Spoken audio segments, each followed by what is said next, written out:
Exercise 7.1 10th some. ஒரு lamp இருக்குது. அந்த லேம்ப் வந்து என்ன சேஃபில் இருக்குது? ஃப்ரஸ்டம் சேஃபில் இருக்குது. அடுத்து இந்த லேம்புக்கு பெயிண்ட் அடிக்க சொல்லியிருக்காங்க. ஸோ ஃப்ரஸ்டமும் இல்லை, மேலே டாப் பார்ட்டையும் சேர்த்து பெயிண்ட் அடிக்கணும்னு சொல்லியிருக்காங்க. So find the total cost of painting of the lamp. ஒரு ஸ்கொயர் மீட்டருக்கு எவ்வளோன்னு கொடுத்தாங்க? 2 rupeesன்னு கொடுத்தாங்க. அப்போ நம்ம என்ன ஃபைண்ட் அவுட் பண்ணணும்? Total surface area.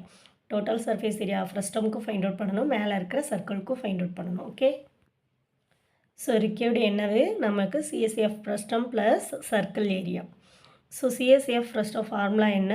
By r plus r l. Next சர்க்கிளோட ஏரியா வந்து பை ஆர் ஸ்கொயர். இப்போ நமக்கு ஸ்மால் ஆர் படத்துலேயே கொடுத்துட்டாங்க. ஸ்மால் ஆர் 6 cm கொடுத்துட்டாங்க.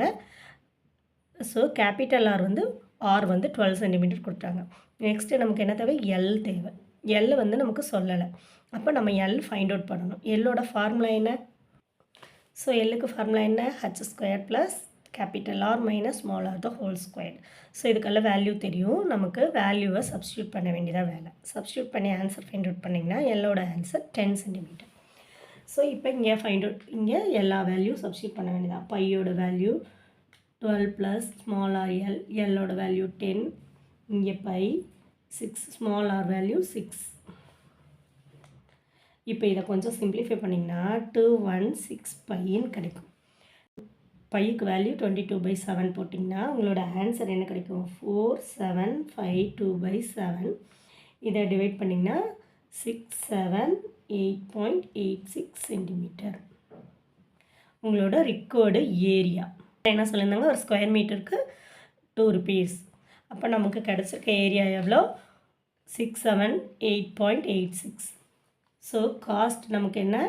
678.86 into 2. இதை மல்டிப்ளை பண்ணிங்கன்னா உங்களுக்கு ரிக்வயர்டு காஸ்ட் கிடச்சிடும். எவ்வளோ? 1357.72. ஸ்டெப்ஸ் எல்லாம் கண்டிப்பாக போடுங்க. கேன்சல் பண்ணிக்காமீங்க. சைடில் ரஃப் ஒர்க் எடுத்து ரிவிஷன்னால் நான் உங்களுக்கு ஆன்சர் எப்படி வரும் அப்படின்னு காட்டுறதுக்காக தான் இந்த ஆன்சர்லாம் எழுதிட்டுருக்கிறேன். கண்டிப்பாக ஸ்டெப்ஸ் போடுங்க, ரஃப் ஒர்க் எழுதுங்க.